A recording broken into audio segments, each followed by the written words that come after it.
America और Iran के बीच में समझौते के डील पर साइन होने के बाद पहले दौर की शांति वार्ता हो चुकी है, लेकिन उस शांति वार्ता को जहां एक और इजराइल डिरेल करने में लगा है, तो दूसरी ओर इसमें ट्रंप भी कोई कसर नहीं छोड़ रहे हैं।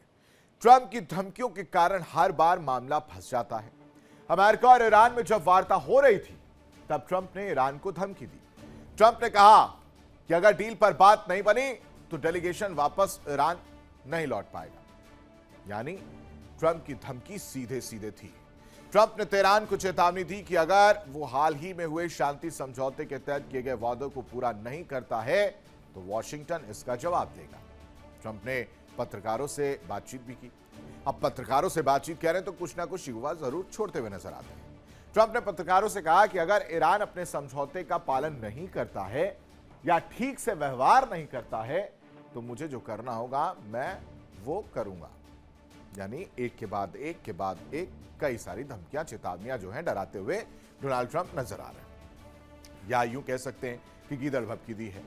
वैसे ट्रंप को धमकीबाज ट्रंप कहें तो कोई गलत बात नहीं होगी, क्योंकि इसी तरह की सीन जो है वो देखने को मिल रही है। अब ट्रंप की धमकी किस तरह से इस पूरे मामले को और खराब करते हुए या कहिए कि पेंच फंसाते हुए नजर आ रहा है, ये भी आपको बताते हैं। अमेरिका और ईरान के बीच में से समझौते की बात बनी है, तब से अमेरिकी राष्ट्रपति ट्रंप धमकीबाज बन गए हैं।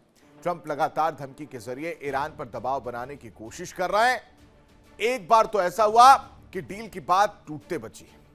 चलिए अब आपको कुछ आंकड़े दिखाते हैं कि कब कब ट्रंप ने कितनी धमकियां जो है वो दी हैं। ट्रंप की धमकियां और ईरान की तैयारी जो है वो यहां पर समझते हैं कि किस तरह से। अब देखिए तारीख 14 जून, ट्रंप क्या कह रहे हैं? कह रहे हैं कि जो न्यूक्लियर डस्ट है उसे हम नष्ट कर देंगे, और इस पर फिर ईरान का जवाब सामने आता है कि धमकी देना यूएस जो है वो बंद कर दे, हम इन धमकियों से डरने वाले नहीं है। फिर तारीख 2 दिन बाद या 3 दिन बाद जो है तारीख आती है 17 जून। 17 जून को ट्रंप क्या कह रहे हैं? ट्रंप कह रहे हैं कि डील नहीं हुई तो रुकूंगा नहीं, और फिर से ईरान का जवाब आता है कि भाई साहब धमकी देना बंद कर दीजिए, और धमकियों के बीच में कोई वार्ता होती नहीं है, इसलिए आप धमकियां मत दीजिए। फिर तारीख आती है 18 जून की, जिसमें ट्रंप कहते हैं कि ईरान पर हमला होगा, और इसके बाद से ईरान इतना ज्यादा नाराज हो जाता है कि वो कहता है कि अब सारी बोलती आपकी बंद करने का वक्त आ गया है, तो स्ट्रेट ऑफ हॉर्मुज को सबसे पहले ईरान बंद कर देता है। फिर तारीख आती है 20 जून। ट्रंप क्या कह रहे हैं? कह रहे हैं कि डील नहीं तो हॉर्मुज पर कब्जा हो जाएगा, और फिर ईरान कहता है कि हमें हल्के में मत लीजिए। अगर आप ये सोच रहे हैं कि एमओयू साइन हुआ है और स्ट्रेट ऑफ हॉर्मुज खुल गया है, तो आप ऐसा मत सोचिए, क्योंकि आप लगातार धमकियां और डराने की कोशिश कर रहे हैं। तो हम जवाब देने को तैयार हैं। हम अभी भी तैयार हैं कि अगर आपने थोड़ी सी भी हिमाकत की तो हम जवाब दे देंगे। दूसरी तरफ 21 जून की तारीख आती है, तो कह रहे हैं कि ईरान को जोर से मारेंगे, और फिर उसके बाद से ईरान ने कहा कि अब तो बहुत ज्यादा हो गया है, ऐसा करते हैं कि यहां से निकलते हैं। स्विट्जरलैंड वाली तस्वीर आपको याद होगी, जब ईरान ने वार्ता से वॉकआउट की बात कह दी थी और वहां से जाते हुए नजर आते हैं। आप सोचिए कि फोटो भी नहीं खिंचवाने को तैयार थे, इस तरह की बातें की जा रही थी। फिर आती तारीख 22 जून, जहां पर ट्रंप कहते हैं कि मुझे जो करना होगा वो मैं कर दूंगा, उससे कोई फर्क पड़ने वाला नहीं है। लेकिन फिर ईरान कहता है कि आप जो करने की सोच रहे हैं वो सोचिएगा भी मत, क्योंकि हमारी मिसाइलें पूरी तरह से एक्टिव है। यानी ईरान ने मिसाइलें एक्टिव की हैं। ये वो तारीख है जब जब ट्रंप ने धमकी दी है, और उसके बाद से ईरान की तरफ से जो है जवाब देखने को मिला। इस बीच एक बड़ी खबर आपको बताते हैं। स्विट्जरलैंड वार्ता के बाद बड़ा फैसला, ईरान से डील पर ट्रंप का बहुत बड़ा दावा। कभी एटमी हथियार ईरान नहीं बना पाएगा, हमारे शासन में सभी ऐतिहासिक काम हो रहे हैं, ये डोनाल्ड ट्रंप कह रहे हैं। यानी अपनी वाहवाही करते हुए नजर आ रहे हैं, अपने शासन की वाहवाही जो है वो करते हुए नजर आ रहे हैं। स्विट्जरलैंड वार्ता के बाद ये बड़ा फैसला है, जिसमें ये कहा गया, ये दावा कि ईरान से डील पर ट्रंप दावा कर रहे हैं कि कभी भी एटमी हथियार ईरान नहीं बना पाएगा, और ये सब कुछ हमारे शासन में हो रहा है। यह ऐतिहासिक काम जो है वो हमारे शासन में ही हो रहा है। यानी अपने मियां मिट्ठू जो है वो बनते हुए नजर आ रहे हैं।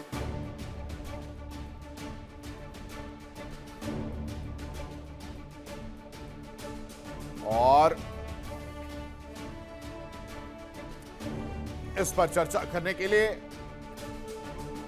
तमाम मेहमान हमारे साथ जुड़े, सबका परिचय आपसे करा देते हैं। हमारे संवाददाता नासिर खान भी हमारे साथ जुड़े, group captain U K Devnath, retired रक्षा विशेषज्ञ के तौर पर जुड़े। बहुत स्वागत है सर आपका। हमारे साथ मनोज कुमार, भू राजनीतिक विश्लेषक, और रितिन माथुर साहब, भू राजनीतिक विश्लेषक के तौर पर जुड़े। वेरी गुड मॉर्निंग आप सभी को। सबसे पहले नासिर, आपका रुख कर लेते हैं। हमारे शासन में सभी ऐतिहासिक काम हो रहे हैं, फिर कह रहे हैं ट्रंप कि एटमी हथियार जो है वो ईरान नहीं बना पाएगा। स्विट्जरलैंड वार्ता होती है और वहां पर क्या तस्वीर रहती है वो सबने देखा है कि किस तरह से जेडी वेंस से जो है किनारा कटता हुआ ईरान नजर आया था और नाराजगी देखने को मिली जिस तरह से डोनाल्ड ट्रंप धमकियां दे रहे थे उसके बाद। बिल्कुल, देखिए आशीष, जितनी दफा हमने देखा है कि जो भी वार्ता आज तक हुई है उसमें कहीं ना कहीं ईरान की नाराजगी जो है वो नजर आती हुई देखने को, चाहे पहली पीस टॉक्स की बात करें, दूसरे की बात करें, या स्विट्जरलैंड में जो होने वाली है उसकी वार्ता की बात करेंगे, तो ईरान कहीं ना कहीं अमेरिका की समझौतों पे, अमेरिका की सॉरी टर्म्स एंड कंडीशन पे जो है एग्री देखने को नहीं मिला। जबकि ट्रम्प की तरफ से पूरी तरह से दावा जो है, हर तरफ से दावे किया गया है कि ईरान जो है वो न्यूक्लियर वेपन नहीं बनाएगा, वो यूरेनियम जो है ईरान को सौंपेगा या दूसरी कंट्री को सौंपेगा। उस बात पे भी ईरान जो है कहीं ना कहीं एग्री देखने को नहीं मिला। उसके साथ साथ स्ट्रेट ऑफ हॉर्मोज की अगर बात करेंगे तो उस पर भी ईरान का जो है पहला स्टेटमेंट जो उनका है, जब तक जो के हटेगा नहीं और हम जो है कमर्शियल जेट्स के लिए जो है वहां से जो टोल जो है वो लग जाएगा। कहीं ना कहीं उस पर अगर देखा जाएगा ट्रम्प की तरफ से भी जो धमकियां दी गई ऑन ग्राउंड अगर देखा जाएगा, ईरान उस पर जो है कहीं एग्री देखने को नहीं मिला। लेकिन ईरान की तरफ से जो स्टेटमेंट सामने आई वो बिल्कुल उन स्टेटमेंट पे खड़ी रही, और जो भी स्टेटमेंट अमेरिका की तरफ से उस पर जो है ईरान ने पलटवार किया। ईरान ने कहा कि हम किसी धमकी से नहीं डर रहे, हम हर किसी चुनौती का सामना करने के लिए तैयार है, चाहे वो जंग हो या चाहे वो बातचीत हो। बातचीत में अगर देखा जाएगा जो भी टर्म्स एंड कंडीशन रखी गई है उस पे ईरान ने जो है पहले सहमति तो जताई, लेकिन कुछ ऐसी बातें हैं, कुछ ऐसी टर्म्स एंड कंडीशंस है जिस पे ईरान ठीक है नासिर, आप पानी पीजिए, वापस लौटते हैं आपके पास। गले में खराश आपके बढ़ गई है, वापस लौटता हूं मैं। यूके देवनाथ सर का रुख कर लेता हूं। देवनाथ सर, हॉर्मुज में फंसे करीब करीब 11,000 नाविकों को निकालने का कार्यक्रम जो है वो शुरू हो चुका है, या कह लीजिए उसकी तैयारी शुरू हो चुकी है। लेकिन एक तरफ तो स्ट्रेट ऑफ हॉर्मुज बंद करने की बात आ रही है, तो ये चल क्या रहा है? खुला है या नहीं खुला है? कंफ्यूज करके रख दिया है आशीष। स्ट्रेट ऑफ हॉर्मुज खुला है, एकदम खुला है। अमेरिका कोशिश कर रहा है कि खुला रहे। हाँ। ईरान ने खोल दिया है, लेकिन ये अमेरिका की जो बयानबाजी है जिसमें वो बार बार ईरान को धमका रहे हैं। सर अमेरिका की नहीं सर, डोनाल्ड ट्रंप की बोलिए। डोनाल्ड ट्रंप की पर्सनल बोल दीजिए, क्योंकि अमेरिका अगर चाहते तो वहां पर जिस तरह से विरोध प्रदर्शन हो रहे थे उनको लेकर, तो वो नहीं देखने को मिलता। तो ये डोनाल्ड ट्रंप की पर्सनल कह दीजिए की बातें हैं जहां पर उनका ईगो सेटिस्फाई नहीं हो रहा है शायद। एकदम आशीष, एकदम सही आपने टिप्पणी की है। देखिए, स्ट्रेट ऑफ हॉर्मुज क्या खुला है? खुला है। ईरान ने अपनी तरफ से खोल दिया है, लेकिन अगर आप हर रोज ईरान की बेइज्जती करेंगे, फिर उम्मीद करेंगे कि ईरान जो है अपनी तरफ से दबाव नहीं बनाएगा, काउंटर प्रेशर नहीं देगा, तो ये उसका मतलब है कि लोग अभी भी भ्रम में जी रहे हैं कि ईरान घुटने पर आ गया है। ईरान एक ऐसा देश है, हम शायद दर्शकों को बताने में उचित रहेगा कि पिछले 300 साल में दुनिया भर के सारे देशों को अमेरिका ने, इंग्लैंड ने, फ्रांस ने, जर्मनी ने, पोर्चुगीज ने, डच लोगों ने गुलाम बनाया। ईरान एकमात्र देश जो कि 300 साल में किसी भी देश के नीचे गुलाम नहीं बना। ये उनकी मानसिकता को दर्शाता है। ईरान ने ना पोर्चुगीज को, ना डच को, ना फ्रांस को, ना जर्मनी को, ना इंग्लैंड को अपने यहां हावी होने दिया। तो फिर अमेरिका किस खेत की उपज है? बात यह है कि ईरान चाहता है कि स्ट्रेट ऑफ हार्मुज खुला रहे, क्योंकि उनका खुद का सर्वाइवल है उस पर। और उस सर्वाइवल के लिए क्या गेम चल रहा है सर, उस पर भी हम जरा चर्चा करेंगे। मैं उस सेकंड पॉइंट पर आऊंगा, लेकिन एक बड़ी जानकारी जरा साझा कर लेते हैं। ईरानी एटमी प्रोग्राम को लेकर एक और बड़ी खबर सामने आ रही है। ईरान से एटमी वार्ता पर जेडी वेंस का बयान सामने। कह रहे हैं कि IAEA को ईरान ने निरीक्षण की इजाजत दी है। साथ ही साथ लंबे वक्त बाद IAEA पर्यवेक्षकों पर सहमति जो है वो बनी है। मनोज जी, स्वाभाविक है कि IAEA जो है ऑलरेडी शुरू से ही जो है वो इंस्पेक्शन वहाँ पे करते आया है। जिस तरह से ओबामा से भी जो एक डील हुआ था उसमें भी ये था। तो हम लोग देख ही रहे थे, वार्ता के पहले भी जो है IAEA वहाँ पे गए थे और इंस्पेक्शन किए थे और उनका रिपोर्ट था कि नहीं, यहाँ पे नहीं बन रहा है। तो ये एक नॉर्मल, मुझे ऐसा लग रहा है कि एक स्टेटमेंट है जेडी वेंस का, क्योंकि जिस तरह से वार्ता आगे बढ़ रही है और अमेरिका को ये दिखाना चाहता है कि किसी न किसी रूप में ईरान को मजबूर कर दिया है वो ये डील में आने के लिए।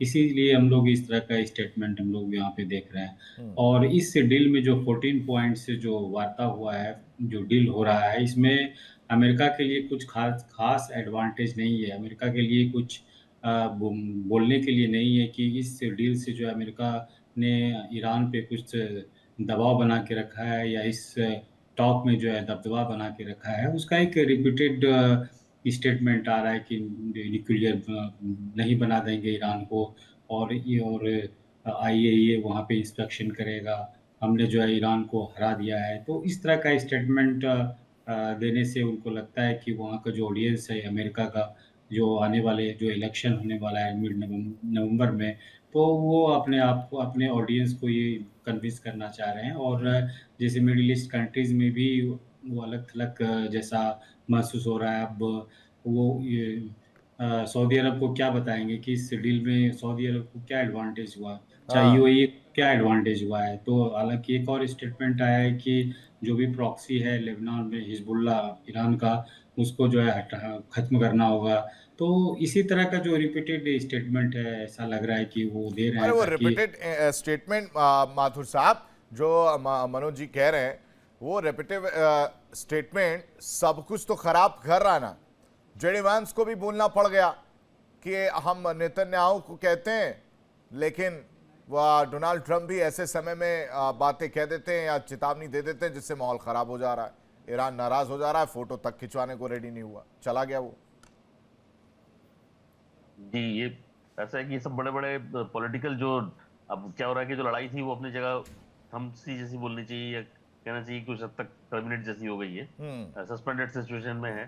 पर अब जो बातें चल रही है पीछे की बातें चल रही हैं। अब जैसे अमेरिका ने स्टेटमेंट दिया कि अब जेनेवा में जो लोग आए हैं उनको किडनैप कर सकते हैं। तो एक बार याद करिए कि जैसे अमेरिका, ईरान में बहुत सारे अमेरिकन थे, एम्बेसी के अधिकारी थे, उनको सबको किडनैप कर लिया था उन्होंने 1979 में। तो ये क्या, ये वही सिचुएशन क्रिएट कर रहे हैं? ये सोचने वाली बात है एक बात। पर ऐसा कुछ नहीं, इसमें पीछे की बात और आई है निकल के कि कुछ ईरानी चाहते हैं मैं किडनैप कर लूं। ईरान से बड़े बड़े जो जाते हैं ना, क्योंकि इनका बहुत सारे एसेट्स और फाइनेंस इनका वहाँ अमेरिका में रखा हुआ है, तो बोले यहाँ से लेके जाओगे तो हमारा कम से कम पैसा यूज करते शुरू कर देंगे और ईरान से भी छुट्टी हो जाएगी। एक बार पॉइंट ये है। और दूसरा कैसा है कि जो IRGC नाम का उनका जो एक प्रॉक्सी ऑर्गेनाइजेशन, एक प्रॉक्सी बोलना चाहिए उसको, और वो जो उसके पास पैसा है उसको मिलना बंद हो चुका है, क्योंकि जो महीने की सैलरी मिलती थी एम्प्लॉयज को बंद हो चुकी है। बुरा हाल है उन लोगों का। तब ये स्टेट ऑफ हार्मोस पे जाके क्या दादागिरी करेंगे और हमारे अलग जाएंगे। तो ये दोनों चीजें इनको समझ में आ गई, तो इसलिए इन्होंने स्टेट ऑफ हार्मोस जो है लगभग खोल जैसा दिया है। और वो उन्होंने, अमेरिका तो बोल रहा है दोबारा तुम लोग आते हो सामने तो फिर मैं तुम्हें देखूंगा कैसे करना है। तो ये जो पूरी सिचुएशन इनके बीच में क्रिएट हो रही है इसी ढंग की है कि जो आपस की बातचीत है उसके पीछे दो पीछे के कारण भी चलते हैं। जो दिख रहा है सामने कि वो धमकी दे रहा है, ये बोल रहे हैं हम पीछे नहीं झुकेंगे, अब तुम्हारा बच्चा कुछ नहीं तुम क्या लड़ोगे, ये भी सोचना चाहिए ना। तो ये लोग की हालत इस तरीके से खराब हो चुकी है समझिए। जो अलार्म आपके फोन में बज रहा है माथुर साहब, वो अलार्म शायद मुझे लग रहा है उस तरह का अलार्म जो है युद्ध वाला, वो अलार्म डोनाल्ड ट्रंप जो है वो नहीं सुन पा रहे हैं। बड़ी खबर जरा दर्शकों को साझा कर लेता हूं, फिर वापस लौटेंगे। जेडी वेंस के बयान पर ईरान का भी पलटवार सामने आया है। अमेरिका के दावे को ईरान ने पूरी तरह से खारिज कर दिया है। IAEA निरीक्षण पर कोई बातचीत नहीं हुई है। जेडी वेंस के दावे पूरी तरह गलत हैं।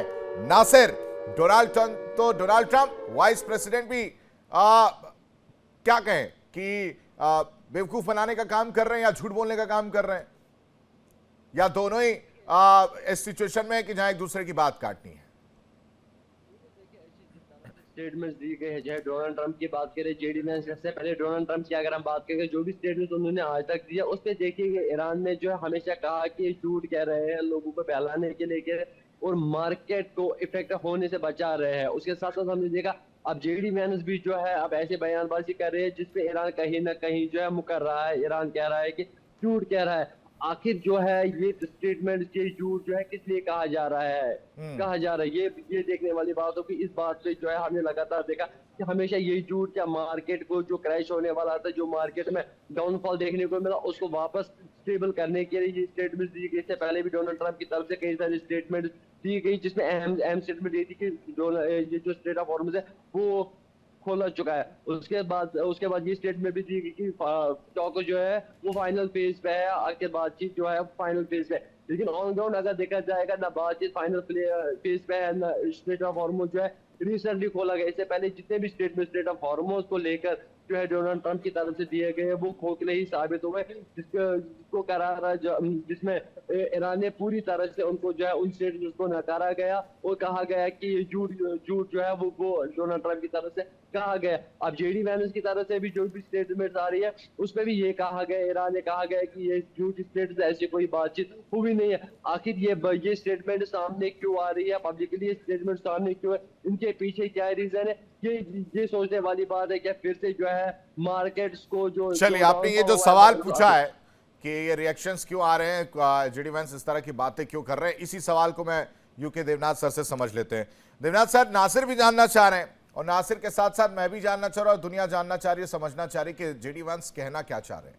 एक तरफ आप कहते हैं कि IAEA निगरानी करेगा, दूसरी तरफ ईरान कह रहा है कि नहीं ऐसी कोई बातचीत ही नहीं हुई है। तो ये चल क्यों रहा है, इस तरह की चीजें क्यों सामने पेश की जा रही हैं?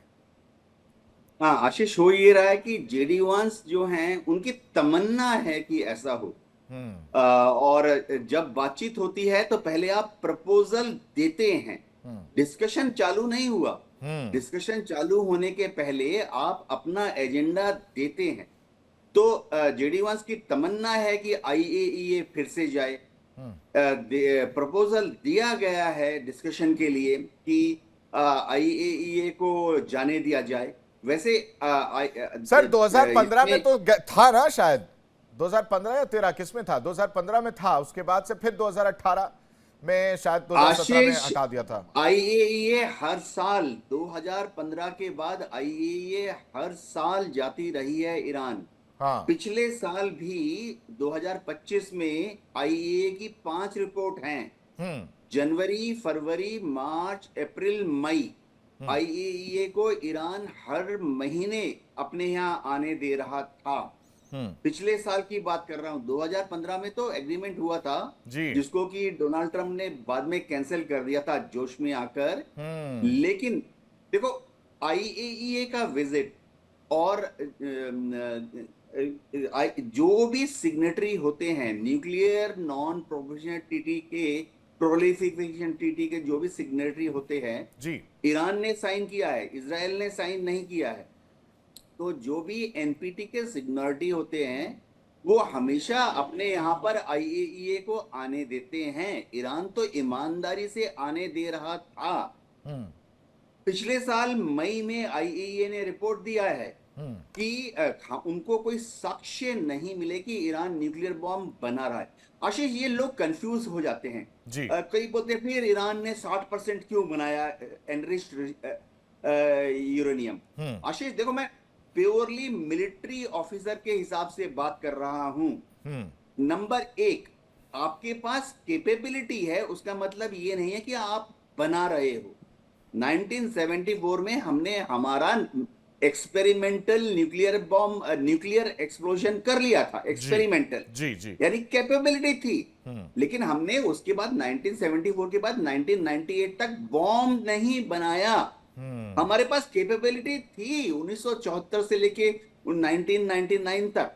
तो ईरान जब लोग कहते फिर वो 60% क्यों बना रहा था, वो इसलिए बना रहा था क्योंकि डोनाल्ड ट्रंप एक के बाद एक ट्रीटी न्यूक्लियर वाले कैंसिल कर रहे थे।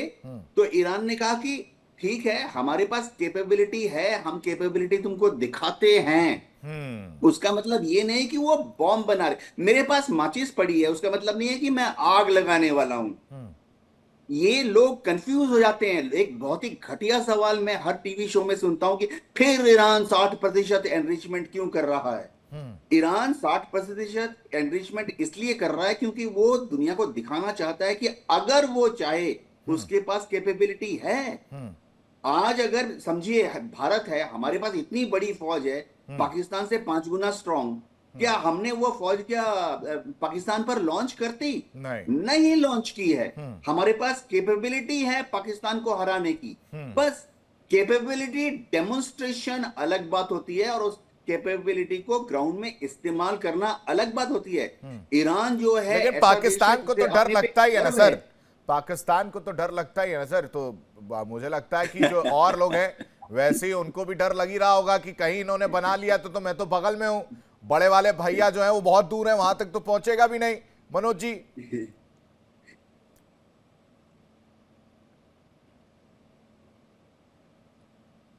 मनोज जी अनम्यूट करिएगा, आवाज आपकी शायद नहीं आ रही। पाकिस्तान जो है भी चाहेगा कि हाँ। वह ईरान जो है वो न्यूक्लियर बम नहीं बनाए, क्योंकि नेवर होने के कारण ऑलरेडी थ्रेट रहता है। और हम लोग ने देखा कि ईरान के साइड से भी जो है पाकिस्तान को बहुत बार धमका चुका है। इन्फिल्ट्रेशन जिस तरह से पाकिस्तान का होता है ईरान में भी किसी न किसी रूप में करता है। तो हम लोगों ने देखा कि जो है ईरान ने बखूबी जवाब दिया और पाकिस्तान को साइलेंट मोड में आया। वहीं मिडिल ईस्ट के कंट्रीज़ का भी यही मानना है कि वो ईरान जो है नहीं बनाए। चाइना भी नहीं चाहेगा कि ईरान जो है बम बनाए, रशिया भी नहीं चाहेगा, क्योंकि सब लोग सोच रहा है ये कि मेरा डोमिनेशन, चाहे चाइना हो उसका डोमिनेशन बरकरार रहे, वो रशिया का भी रहे। और पाकिस्तान भी सोच रहा है कि किसी न किसी रूप में जो है वो मिडिल ईस्ट कंट्री का हीरो हो जाए, या मुस्लिम कंट्रीज़ का वो हीरो बना रहे, या अपने आप को जिस तरह से वो क्लेम करता है कि मैं पूरा मिडिल ईस्ट कंट्रीज़ का लीडर हूँ, अब सुरक्षा दे सकता हूँ, हमारे पास मिलिट्री जो पावर है वो मिडिल ईस्ट कंट्रीज़ के आसपास जितने भी कंट्री हैं उससे ज़्यादा है, तो मैं ज़्यादा प्रोटेक्ट कर सकता हूँ। तो ये इस तरह से ऐसा है। और वहीं जो है ऐसा लग रहा है कि इस बार ये भी बात आ रही है कि वो मिसाइल जो ईरान बना रहा है उस पर भी वार्ता हुई है कि ईरान मिसाइल जो है नहीं बनाएगा। तो ऐसी बात नहीं है, आज भी स्टेटमेंट आया है ये ईरान के साइड से कि वह मिसाइल तो हम बनाएंगे ही, क्योंकि ये ऐसा एक सुरक्षा यंत्र है जिससे हम अपने आप को प्रोटेक्ट कर सकते हैं। और मिसाइल से ही जो है वो इजराइल डरता है नॉर्मली ईरान से, न्यूक्लियर बम से तो नहीं, क्योंकि बनाया नहीं है। तो स्वाभाविक है कि जो इनका ईरान का जो प्रोटेक्शन का जो तरीका है वो कंटिन्यू रखना चाहेगा युद्ध। और इस युद्ध में अब तक जो है अमेरिका को कुछ मिल नहीं पाया है, और अमेरिका को ऐसा ठीक कुछ ठीक लग है नहीं रहा सर। है। माथुर सर से आप ही का एक बहुत छोटा सा पॉइंट है और देवनाथ सर का, उसको मिला के एक सवाल मैं ले रहा हूं। Mathur sir, UK Devnath sir ने कहा कि ठीक है माचिस रखिए लेकिन आग नहीं लगाएंगे, और मनोज सर भी कह रहे हैं कि वो अपने भाई, उनको प्रोटेक्ट करना, अपने आप को बचाना भी तो है ना, तो उसके लिए वो माचिस रखी हुई है लेकिन वो जला सकते हैं। तो ये बताइए जो माचिस रखा है वो देखने के लिए तो रखा नहीं होगा? सही बात, बिल्कुल सही बात है। आप कोई भी चीज रख रहे हैं, जैसे आप अभी अपने हाथ में चाकू रख लीजिए, तो आपकी जो बात जहीं आप फंसेंगे या कोई भी अच्छी बातचीत होगी, आप चाकू पहले निकालने की कोशिश करेंगे, क्योंकि आपके पास हथियार है वो। तो उस समय जो दिमाग आपका चलेगा वो चाकू को हाथ में सामने बीच में रख के चलेगा। ये जबकि आप अपनी अच्छी बुद्धि से, अपनी बातचीत करके, अच्छी बातचीत से आप चीजों को हल कर सकते हैं। ये वही स्थिति बन रही है कि ईरान के सामने ये हुआ कि उनको तो बम चाहिए था, और क्योंकि लड़ना उनको दुनिया से, उनकी मानसिकता को रीड करना जरूरी है यहाँ पे। इसके लिए उनको बम चाहिए था, तो उन्होंने तैयारी करी, तैयारी की तो अब ऐसी स्थिति आ गई 60%। पर इनकी स्पाई एजेंसीज इन पर नजर रखी हुई थी। तो बगल में अगर मान लिए एटम बम बना लेता ये कहीं से, उसने तो बारो करने की भी कोशिश की थी, अब पाकिस्तान से बारो करने की कोशिश की थी, तो पाकिस्तान ने तो उससे पैसे भी ले लिए थे कि हम तुमको दे देंगे। देने के बातचीत हुई तो इस बीच में भारत ने उसको फोड़ के खत्म कर दिया। एक और है शायद, कोई कहते हैं, मालूम नहीं, उसकी भी संदिग्ध है, मतलब स्थिति स्पष्ट नहीं है उनकी। तो दूसरा जो उनका रखा हुआ बम, एक तो हमने खत्म कर दिया और एक बचा हुआ है, तो अब वही यूज करेंगे। अब अमेरिका रख के दबा के बैठा होगा कि हम इसको इस्तेमाल नहीं सकते। तो यहाँ जो कहने के मतलब है कि ये जो ईरान का जो फाइनेंस, जो इन्होंने जो बम बनाने की कोशिश की, तैयारी थी इनकी, ऐसा नहीं कि तैयारी नहीं थी, ये नहीं कहना चाहिए कि तैयारी नहीं थी, ये चाहते थे बनाना, पर ये बनाने में सफल नहीं हो पाए कि इसके पहले स्पाई एजेंसियों ने घेर लिया, उनके जो साइंटिस्ट वहां थे उनको बहुत तरीके से एलिमिनेट किया गया। और ये तो अमेरिका बीच में आया तो दुनिया को तब पता चल रहा है ये। अगर मान लिया अमेरिका नहीं आता तो इजराइल ने तैयारी जिस ढंग से की थी, इनके सारे साइंटिस्ट को मार देता थोड़े टाइम में। उसने सब अरे प्लानिंग, और अभी भी ये चीज होने अब वाली तो इसराइल भी कह रहा है सर, नेतन्याहू कह रहे हैं कि हम अमेरिका पे डिपेंड नहीं है, हम उनके गुलाम नहीं है, हम अपनी जो रक्षा खुद कर सकते हैं, हम अपने हथियार खुद बनाएंगे। इस पर भी मैं रिएक्शंस लूंगा, लेकिन एक बड़ी खबर देखिए, वो देवनाथ सर ने जिस चीज का हिंट दिया था, जिसको मुझे सवाल लेना था, उससे जुड़ी ये बड़ी खबर है सर। नासिर के बाद आपके पास वापस लौटूंगा। हॉर्मूज पर अमेरिका का सख्त रुख जो है वो देखने को मिला है। खाड़ी दौरे पर पहुंचे रूबियो का जो बयान आया है मार्को रूबियो का, वो आपको बता देते हैं। हॉर्मूज पर जो संदेश ईरान को दिया गया अमेरिका की तरफ से, वो ये है कि किसी भी देश को टोल या फीस वसूलने की इजाजत नहीं है। अंतरराष्ट्रीय जलमार्ग पर फीस नहीं चलेगी, ये यूएस ने कहा है। रूबियो साहब कहते हुए नजर आ रहे हैं। ये इस वक्त की बड़ी खबर आपको बता रहे हैं। हॉर्मूज पर अमेरिका का सख्त रुख जो है वो देखने को मिल रहा है। खाड़ी दौरे पर रूबियो का बड़ा बयान सामने आया, कह रहे हैं कि किसी भी देश को टोल फीस वसूलने की इजाजत नहीं है, अंतरराष्ट्रीय जलमार्ग पर फीस नहीं चलेगी। नासिर,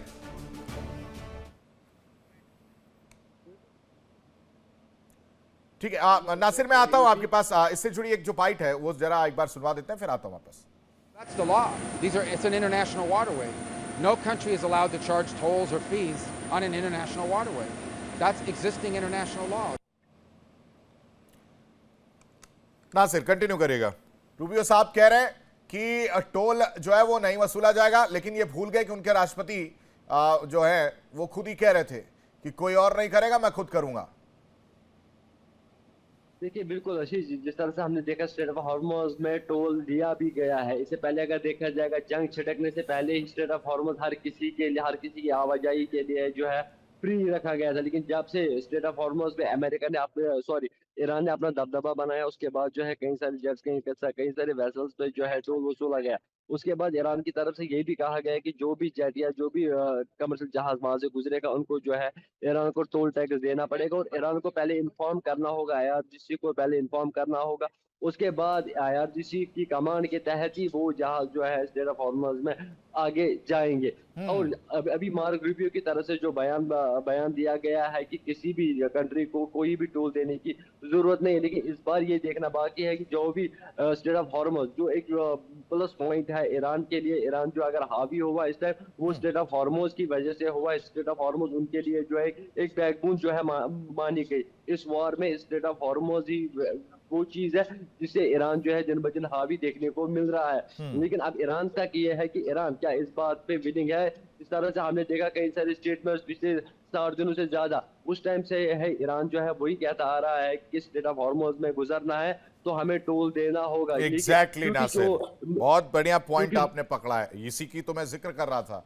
देवनाथ सर के पास चलते हैं। देवनाथ सर ने थोड़ा सा हिंट मतलब नहीं दिया था, लेकिन मैंने कहा था कि मैं इसको थोड़ा और बड़ा करूंगा। देवनाथ सर, आपने कहा था कि स्ट्रेट ऑफ हॉर्मूज को लेकर ईरान जो है वो चाहता है, उसकी मंशा ये है, गुड मंशा जो है वो ये है कि वो स्ट्रेट ऑफ हॉर्मूज खुला रहे, कोई परेशानी ना हो। अब जो बयान पिछले कुछ दिनों से आ रहा है वो ये है कि युद्ध से पहले जैसी स्थिति जो स्ट्रेट ऑफ हॉर्मूज को लेकर थी वो नहीं होगी, पहला पॉइंट। दूसरा, ओमान के साथ ईरान क्या कर रहा है सर? टोल को लेकर क्या बातचीत नहीं कर रहा है? आशीष, फिलहाल ओमान के साथ मिलकर क्या ईरान टोल टैक्स वसूल करेगा? ओमान ने इसके प्रति कोई प्रतिक्रिया नहीं दिखाई है।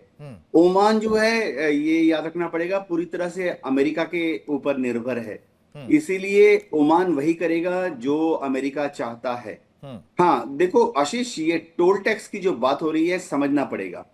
जेडी वांस, मार्को रूबियो, दुनिया के सारे नेताओं ने कहा है, भारत के नेताओं ने भी कहा है कि अंतरराष्ट्रीय जलमार्गों पर टोल टैक्स नहीं होता। सही बात है, किसको नहीं मालूम है? मेरे ख्याल से आज की तारीख में हर बच्चे को मालूम है कि अंतरराष्ट्रीय जलमार्ग पर टोल टैक्स नहीं होता।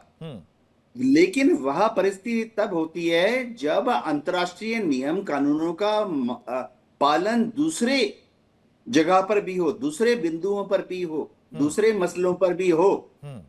स्टार्ट विद कौन सा अंतरराष्ट्रीय कानून कहता है कि आप एक दिन रात को दूसरे दुश्मन के देश के सर्वोच्च नेता को एक मीटिंग के दौरान मार डाल सकते हैं?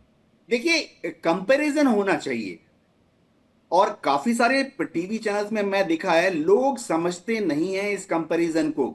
इसलिए मैं आजकल बहुत अच्छा तरीका निकाला है कि भारत के बारे में सोचो। अगर आज भारत में दुश्मन के साथ हम पीसफुल टॉक्स कर रहे हैं और पता लगा कि दुश्मन के जहाज आए 10 रात के टाइम में और राष्ट्रपति भवन के ऊपर 20 बॉम्ब गिरा के चले गए, जबकि पीस टॉक्स हो रही थी, उसके बाद क्या भारत हम कहेंगे नहीं नहीं हम दुनिया में सारे नियम कानूनों का पालन करेंगे?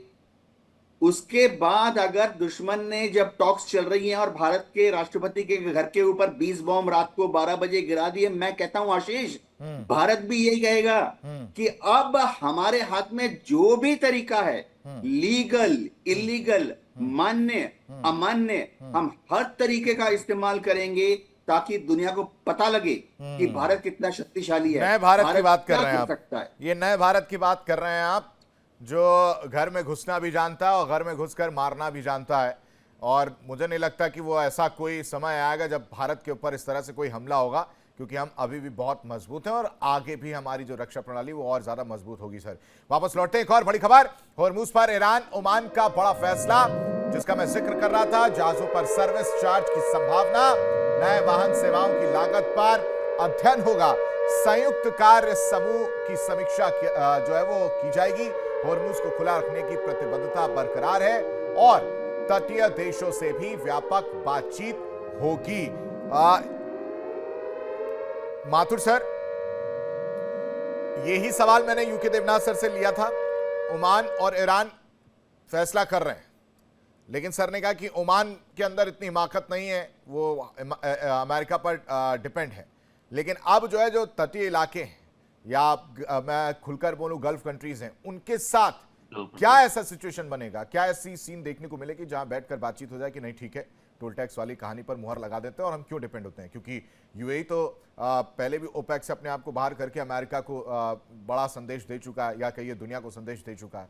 तो बगावत, मैं अगर मोटा मोटा कहूं तो बगावत की आग या चिंगारी सुलगती हुई देख पा रहे हैं आप? नहीं, इसमें बगावत नहीं होगी। कैसा है कि स्टेट ऑफ हॉर्मोज का जो एक वेपन की तरह ईरान ने इस्तेमाल किया, इसमें कोई शक नहीं, क्योंकि आज पहली बार नहीं कर रहा है ये। इसके पहले भी ईरान इराक वॉर के समय भी इन्होंने किया और भी पहले कर चुके, जब मौका लगता कर लेते हैं। अब ऐसा है कि स्टेट ऑफ हॉर्मोज एक हमारी स्टडी का एक मैटर हो सकता है कि वहां उन्होंने टोल टैक्स लगाना, ये करना वो करना, जबकि अंतरराष्ट्रीय वाटरवेज है और ये बनाया हुआ वाटरवेज है, तो तैयार किए वाटरवेज पर उस समय कभी उन्होंने टैक्स नहीं लगने दिया। तो इंटरनेशनल वाटरवेज होने के बावजूद इस पर कभी टैक्स नहीं लगने दिया गया। अब ऐसी अगर बात हुई टैक्स लगेगा तो भारत भी स्टेट ऑफ मलक्का में आके टैक्स ले सकता है, जबकि हमारी इंडियन नेवी जो है वहां पे पेट्रोलिंग करती है, किसी जहाज निकलते जहाज को या कोई समुद्री जो ट्रांसपोर्टेशन है उसके बीच में कोई बाधक तत्व उत्पन्न नहीं हो। तो ऐसे ही एक मिलिट्री, इंटरनेशनल मिलिट्री में रखी जा सकती है, जो जैसे इंटरनेशनल मैरीटाइम पुलिस है और बाकी सिस्टम्स है, कि कोई भी टोल टैक्स वसूली का काम नहीं करे। ये आदर्श व्यवस्था करने की जरूरत आ चुकी है अब। और जो बार बार छोटी छोटी धमकियां होती है किसी भी देश के लिए, कल को ऐसा नहीं, हम नहीं कह सकते कि आज ईरान कर रहा है, कल को दूसरा देश आ जाएगा बगल का, जो 4 आदमी तैयार हो गए तो आगे के सब कर लो, हम निकलने नहीं देंगे। तो इससे सारे बिजनेस को इफेक्ट पड़ता है। अब जैसे देखिए 22% बिजनेस है दुनिया का स्टेट ऑफ हॉर्मोज के थ्रू हो रहा है, पर भारत का अकेले का 40% का बिजनेस है जो स्टेट ऑफ हॉर्मोज के कारण अफेक्टेड है। तो इससे आर्थिक रूप से भारतीय जैसे देश को बहुत तकलीफ है, ये बात सही है। 40% मेजर बिजनेस होता है हम लोगों का, क्योंकि एक बॉर्डर वे वही है। तो ये सब सिचुएशन जो बन रही दुनिया के अंदर, इसको एमिकेबली सॉल्व करने की बहुत जरूरत है। और इस समय बहुत अच्छी बात है कि सिचुएशन में अमेरिका से बात की जा सकती है कि आप भाई देखिए, आप तो विन विन रिलेशनशिप में विन पोजीशन में आ गए हो, लॉस में नहीं होगा, अब आपकी दुनिया में कहीं नाक नहीं कटने वाली स्थिति नहीं रही है। और दूसरा के कैसा है कि आपको एसेट्स खोलने देना है, तो उनमें शर्तें रखी जा सकती है ना कि हम आपके एसेट्स ओपन कर रहे हैं, but this fund is only for welfare of the people. यानी कि आप लेके पैसा लेके बैठे तो फिर हथियार बनाने शुरू करोगे, हथियार बनाओगे, लड़ोगे। सीधी बात है। थोड़ी देर पहले मैंने आपको उदाहरण दिया, आप चाकू रख लो तो आपका दिमाग चलना बंद हो जाएगा, तो चाकू आपका दिमाग के सारी जो बुद्धि के बीच में चाकू चलना शुरू हो जाएगा। तो ये सिचुएशन जब तक आर्म्स रखेंगे, ठीक है, आपकी सुरक्षा के लिए आर्म्स होने चाहिए, पर सुरक्षा भी असुरक्षा भी किससे, ये भी देखना पड़ेगा ना। आज दुनिया के लिए आप असुरक्षा बने हुए हो। अभी मान लीजिए 10 जैसी इन्फॉर्मेशन थी कि 10 एटम बम ईरान बना सकता था, 10 एटम बम ईरान बनाता तो उसमें 2 अगर पाकिस्तान को देता तो पाकिस्तान क्या करता, भारत पर डालता।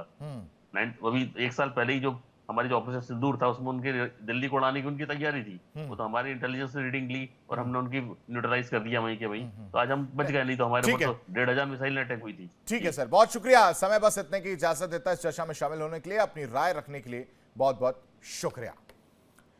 और यहाँ रुकते कुछ पलों के लिए, खबरें लगातार जारी हैं। इंडिया डेली आपके स्मार्ट टीवी पर भी मौजूद है। देखिए इंडिया डेली 24/7 अब आपके स्मार्ट टीवी पर। इंडिया डेली मौजूद है सभी डिजिटल प्लेटफॉर्म पर लाइव और लगातार। इंडिया डेली 24/7 हर दिन राष्ट्र को समर्पित।